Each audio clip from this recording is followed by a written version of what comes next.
Yeah, Lincoln, I noticed that Trajan Bridges and Seth McGowan are no longer listed on the online roster. Can you address their status and just what their standing is right now? Yeah, no, they're not members of our program anymore, and just we wish them the very best going forward. Appreciate it, Lincoln. You're welcome. Okay, Joe Bettner and then Jason Kersey.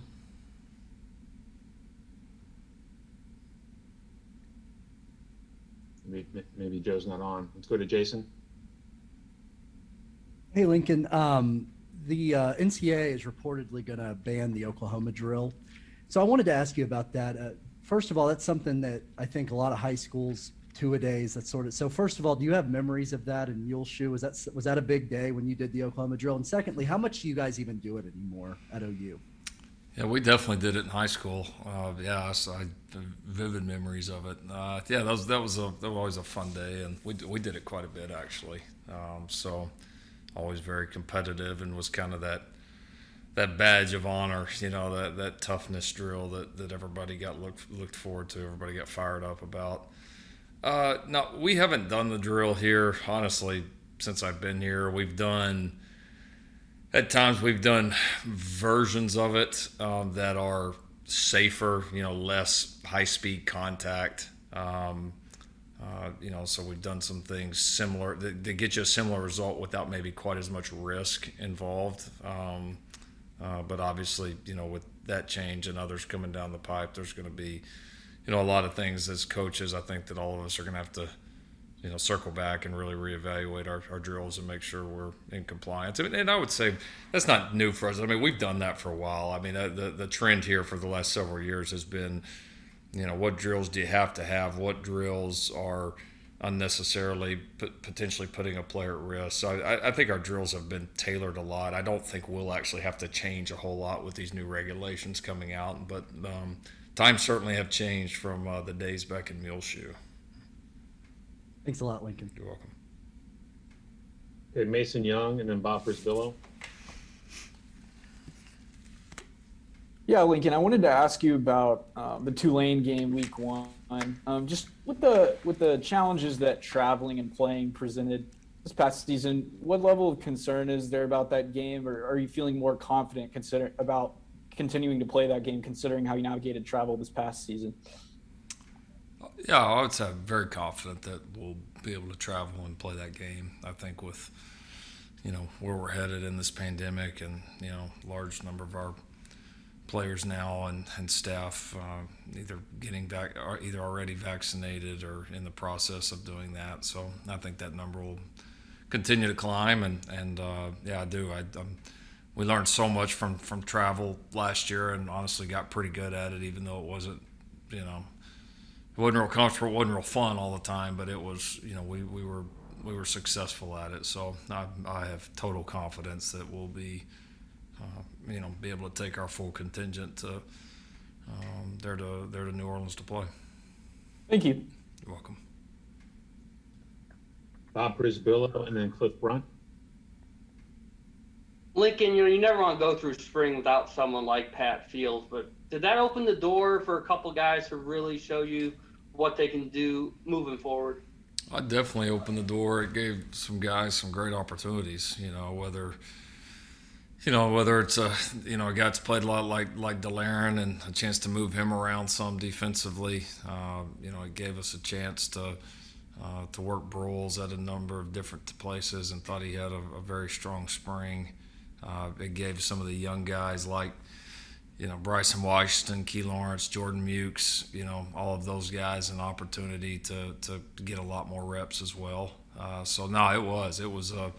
It was a good thing for us in a lot of ways. And if you're going to have somebody, that's not able to participate in spring, you love for it to be a guy like that. Not that Pat doesn't need work and need to improve, he does, but he's played a lot of ball around here as well. So for certainly for those young players, the added reps made a big difference for those guys. Cliff Brunt and then Barry Trammell.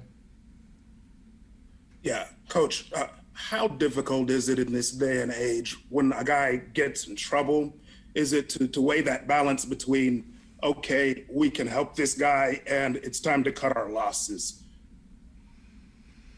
I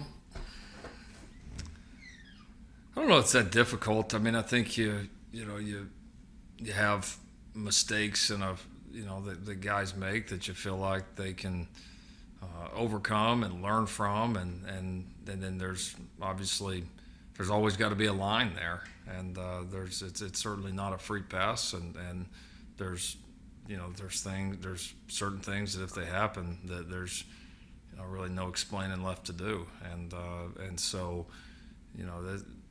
we are in the business of helping people. We can't forget that. I mean, every little mistake that happens out there, people want us to just toss guys away immediately, and that's not our nature. That's not who we want to be at all. But at the same time, we've also got a university and a proud football program and a lot of things here to protect as well. And we're going to help these kids as much as we can, but we're certainly going to protect the program and the university as well. Okay, Barry Trammell and then Garen Emig.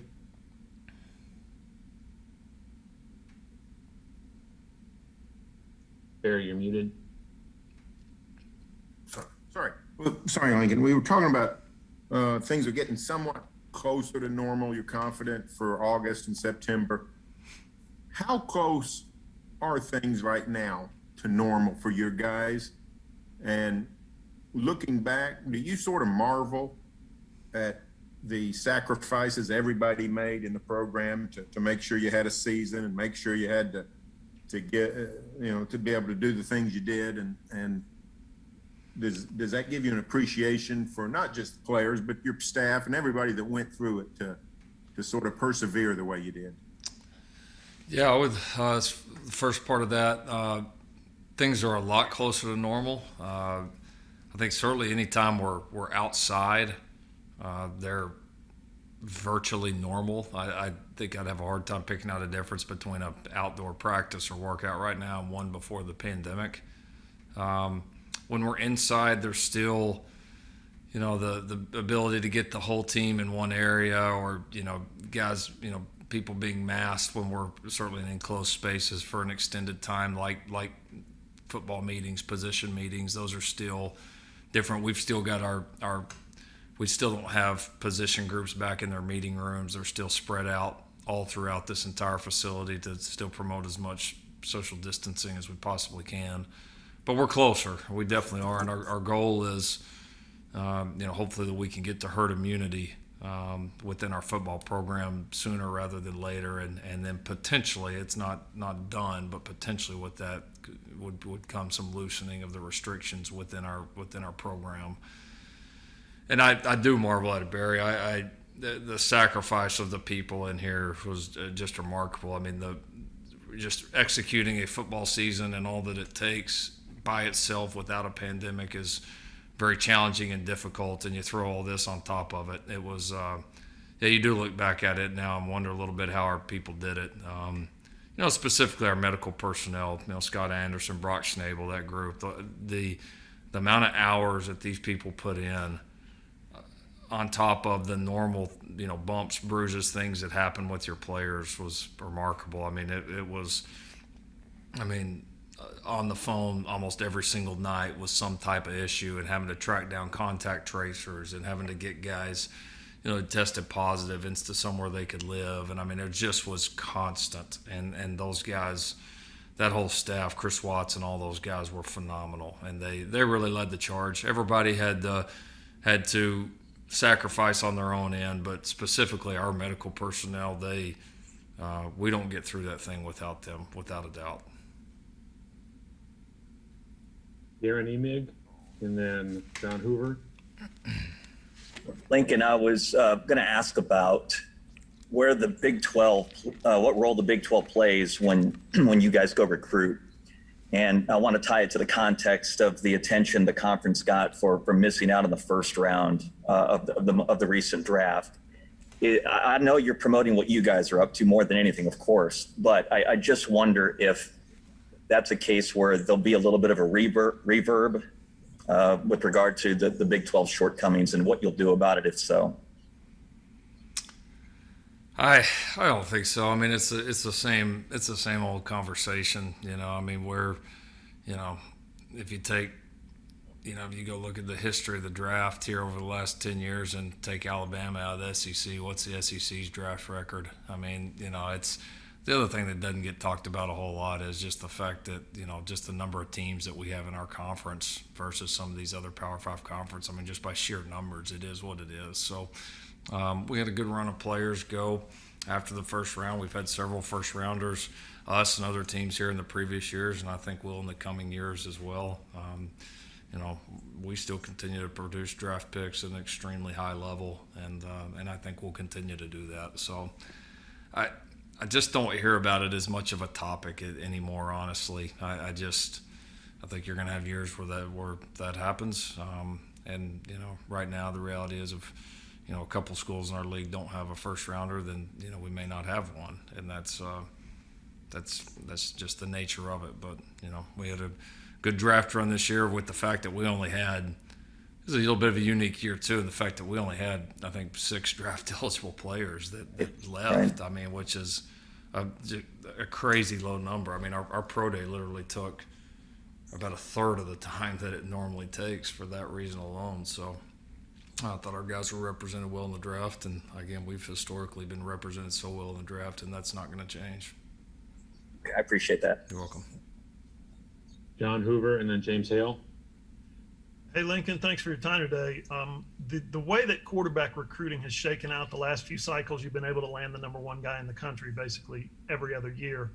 Now, just in general, just generally speaking, your overall recruiting philosophy, would you say that statistically with the transfer portal and now you've got immediate eligibility and your best guys usually go 3 years and then to the NFL, is that about ideal, what you've done the last couple of years? In other words, you go out and get a bunch of guys to play one position, it's inevitable that they're going to fill up the portal. Yeah, I mean, I think it's just been a kind of a constant cat and mouse game of adapting to the trends specifically at that position, adapting to the rules as they've changed.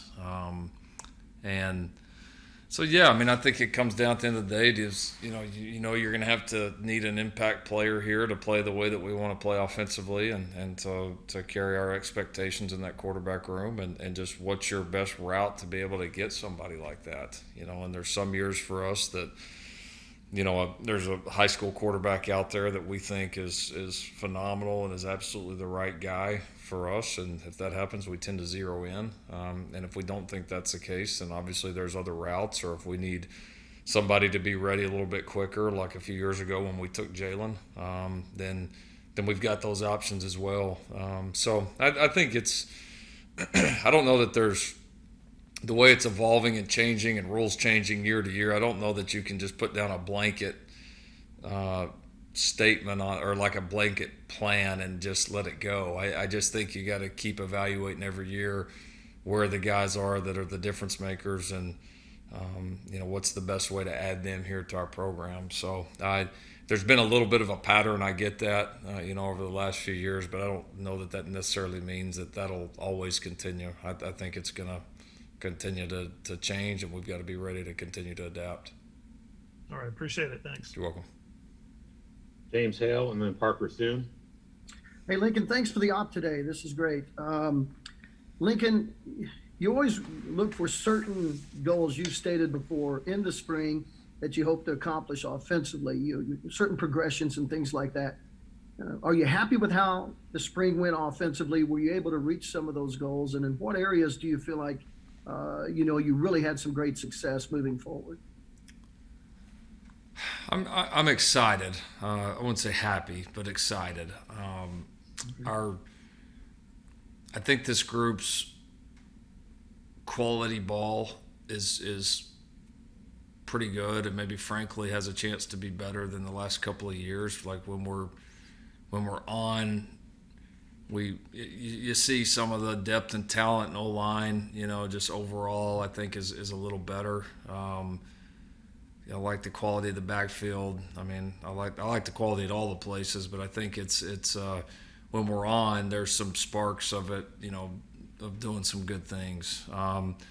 It'll be a battle of consistency for us. It'll be a battle of, can we get some of these young skill guys to step up, specifically at the receiver position?